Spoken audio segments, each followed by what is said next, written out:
Hoy hablaremos acerca de las capas de la atmósfera. En el video anterior ya vimos las características principales de esta capa gaseosa que rodea la Tierra, y allí también mencionamos que la temperatura sufre ciertos cambios con la altitud dependiendo de algunos fenómenos físicos, obteniendo de esta manera un gráfico como este. Aquí, como podemos ver, la temperatura sufre cambios abruptos a ciertos niveles.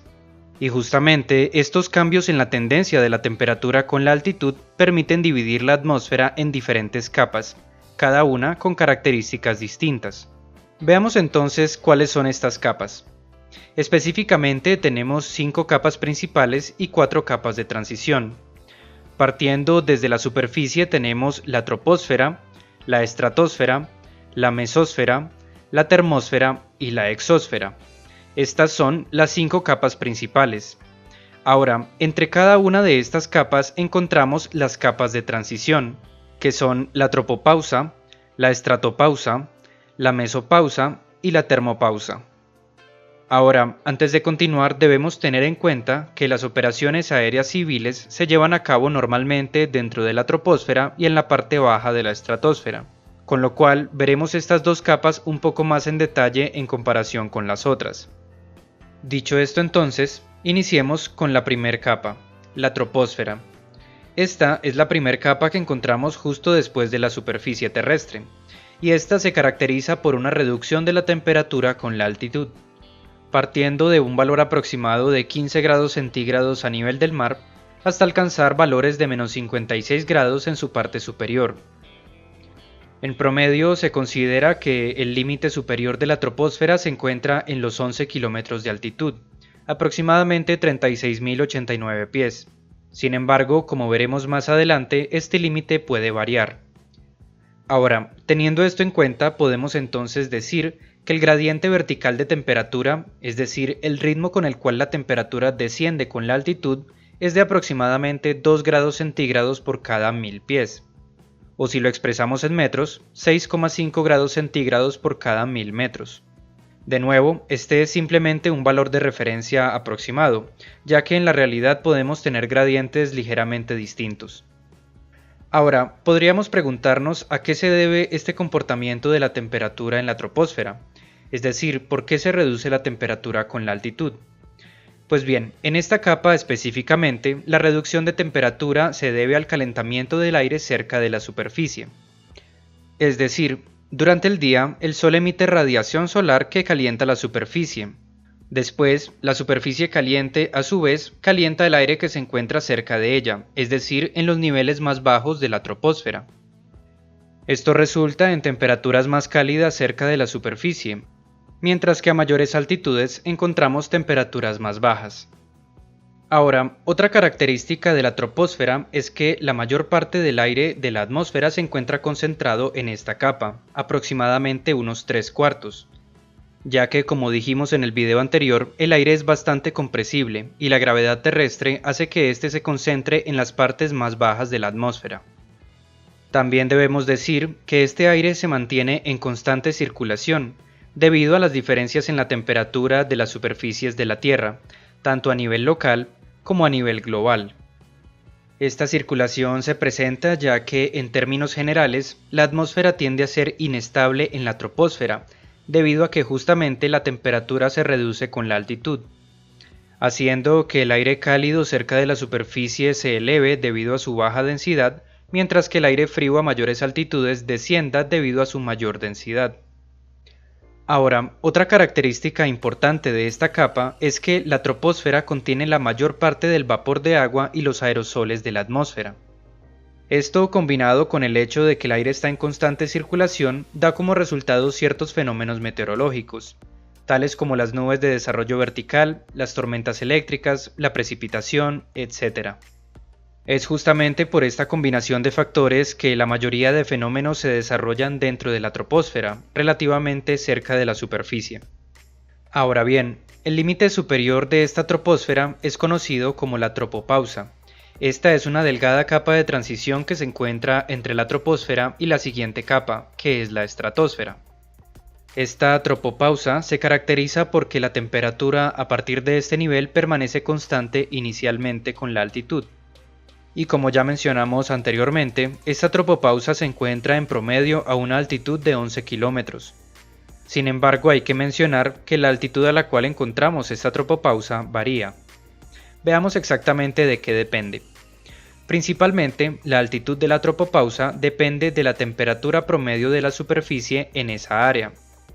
Es decir, si nos encontramos en un sitio bastante frío, con bajas temperaturas en la superficie, la tropopausa estará más baja, mientras que si nos encontramos en una zona con una mayor temperatura en superficie, tendremos una tropopausa más alta. Con esto en mente entonces, resulta lógico pensar que cerca del ecuador, donde tenemos altas temperaturas en la superficie, encontramos la tropopausa a una mayor altitud, mientras que en los polos, donde tenemos bajas temperaturas en la superficie, encontraremos la tropopausa a un nivel más bajo. En promedio, la tropopausa al nivel del ecuador tiene una altitud de 16 kilómetros, mientras que en los polos ronda los 8 kilómetros. Ahora, en las latitudes medias, las temperaturas en la superficie tienden a variar a lo largo del año, lo cual significa que la altitud a la cual encontramos la tropopausa en estos sitios variará con las estaciones del año o con fenómenos climáticos presentes en esa región.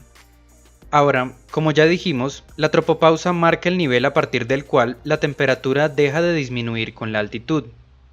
Justamente este cambio en el gradiente vertical de temperatura entre la troposfera y la estratosfera hace que esta tropopausa actúe como una especie de límite para la circulación atmosférica, al menos verticalmente. Es decir, como habíamos dicho anteriormente, en la troposfera el aire circula constantemente debido a las diferencias de temperatura. Esta circulación tiende a ser tanto horizontal como vertical, como podemos ver en esta imagen, justamente debido a que la troposfera es una capa relativamente inestable por su gradiente de temperatura. Ahora, ya que a partir de la tropopausa la temperatura permanece constante con la altitud, esto restringe los movimientos verticales del aire, ya que estamos hablando de una capa de aire estable. Es decir, que aquí ya no tendremos una circulación cerrada como tal, sino que tendremos vientos horizontales únicamente. En otras palabras, podemos decir que la tropopausa actúa como una especie de tapa, que atrapa el vapor de agua, los aerosoles y la gran mayoría de fenómenos meteorológicos dentro de la troposfera, evitando que estos se extiendan hacia la estratosfera. Este efecto lo podemos ver a veces a simple vista, como por ejemplo en esta imagen, donde podemos identificar exactamente dónde se encuentra la tropopausa y cómo ésta divide a la troposfera de la estratosfera. Y es que justamente el cambio abrupto en el gradiente vertical de temperatura en este nivel evita que las nubes se sigan desarrollando verticalmente, como podemos ver en estas otras dos imágenes.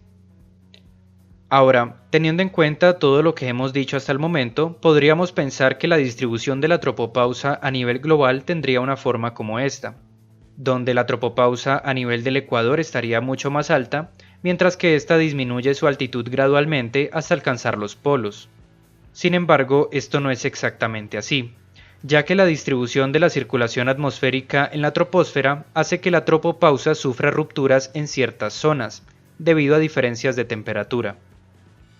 De tal forma que obtenemos una distribución como esta.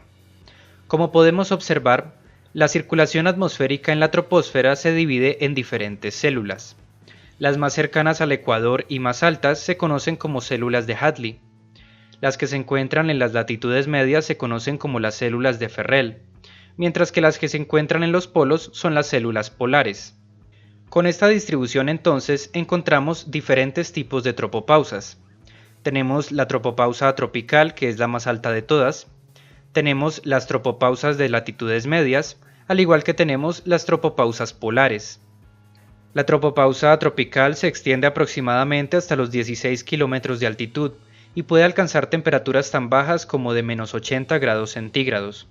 En las latitudes medias, la tropopausa suele alcanzar los 11 kilómetros de altitud, y su temperatura es de aproximadamente menos 56 grados centígrados.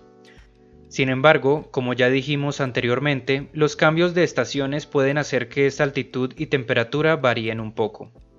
Y finalmente, las tropopausas polares alcanzan los 8 kilómetros de altitud y temperaturas de aproximadamente menos 40 grados centígrados.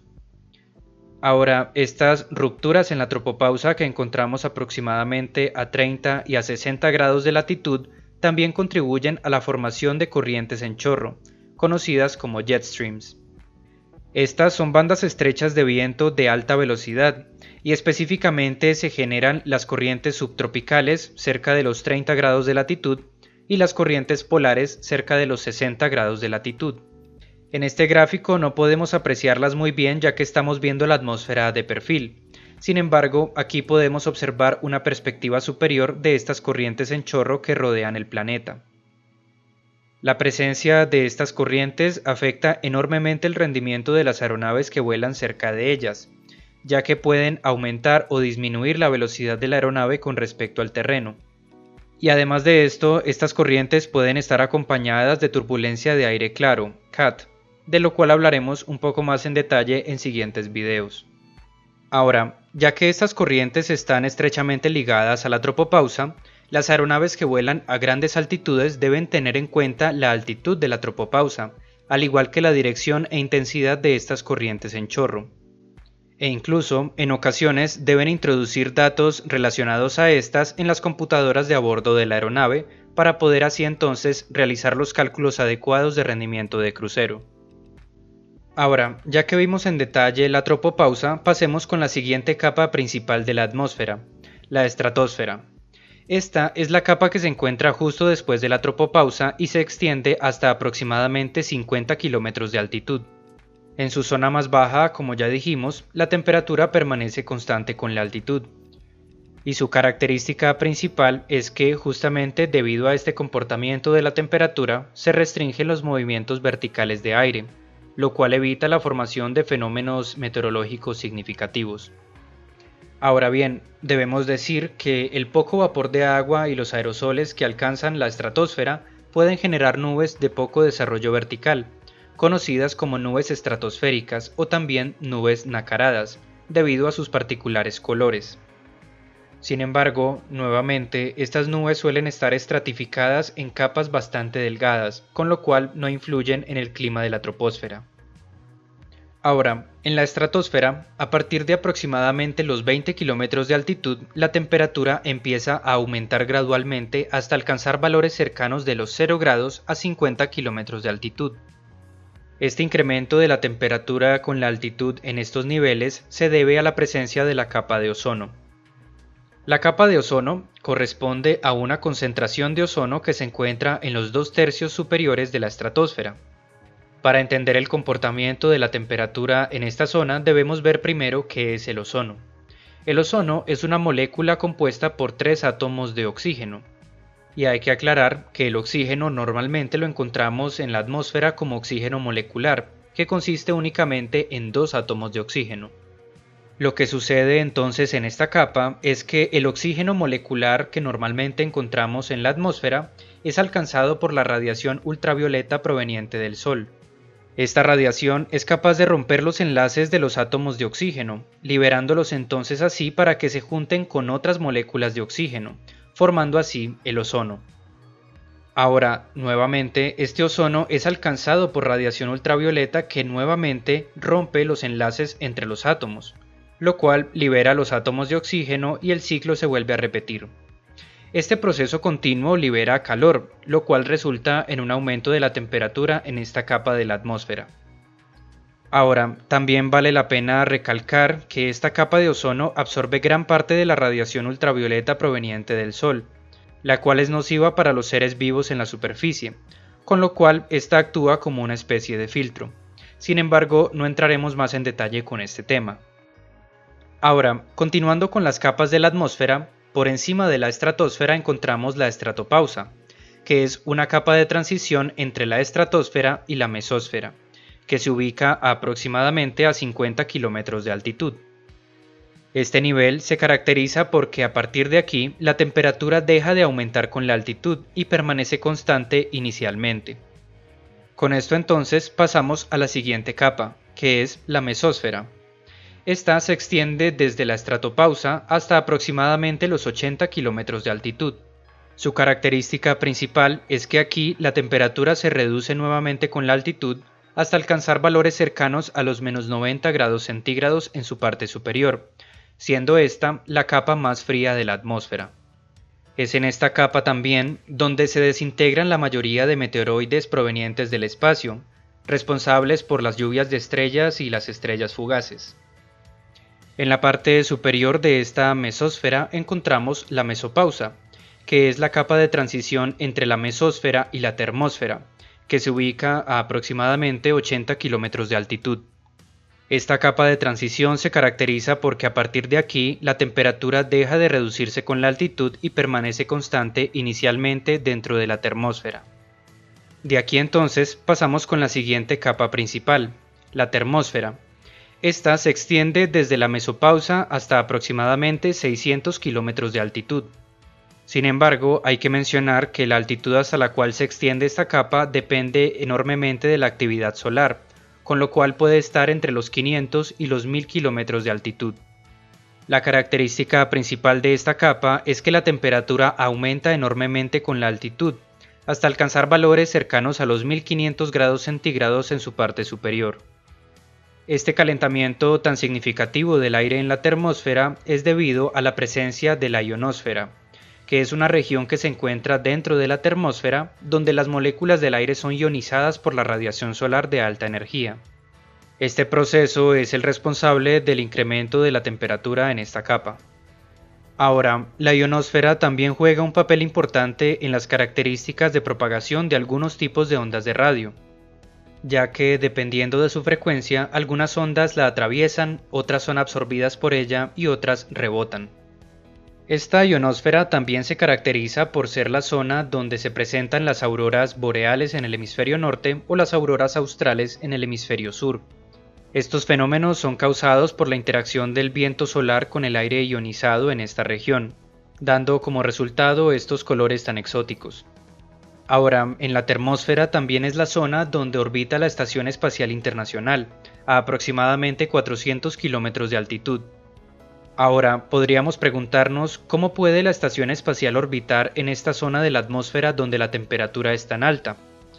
Pues bien, la realidad es que a pesar de su alta temperatura, el aire en este nivel está demasiado disperso, es decir, que tenemos una densidad demasiado baja, lo cual hace que la transferencia de calor y el rozamiento sean mínimos.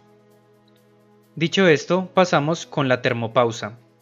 Esta es la capa de transición entre la termósfera y la exósfera, que se ubica aproximadamente a 600 kilómetros de altitud, aunque como ya dijimos, esta altitud puede variar dependiendo de la actividad solar entre los 500 y los 1000 kilómetros de altitud. Esta se caracteriza porque a partir de este nivel, la temperatura permanece constante dentro de la exósfera. Y con esto, finalmente pasamos a la última capa principal, la exósfera. Esta es la capa más exterior de la atmósfera, que se extiende desde la termopausa hasta que eventualmente desaparece en el espacio. Como ya dijimos, la temperatura aquí permanece constante con la altitud.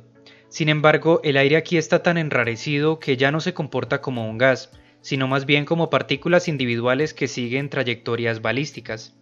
Con lo cual, el concepto de temperatura aquí no tiene mucho valor.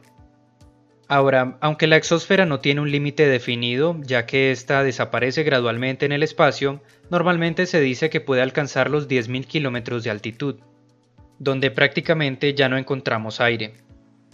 Es justamente en la exósfera donde encontramos la mayoría de satélites que orbitan la Tierra, en órbitas de aproximadamente 2.000 kilómetros de altitud.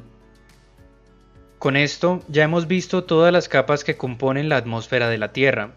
Sin embargo, debemos resaltar nuevamente que la troposfera y la estratosfera son las capas donde se desarrollan casi todos los fenómenos atmosféricos, y por lo tanto son las más importantes en lo que respecta al desarrollo del clima en la Tierra. Espero que la información de este video te haya resultado útil. Si fue así, dale al botón de me gusta, suscríbete y activa la campana de notificaciones para que estés al tanto cada vez que se publique un nuevo video.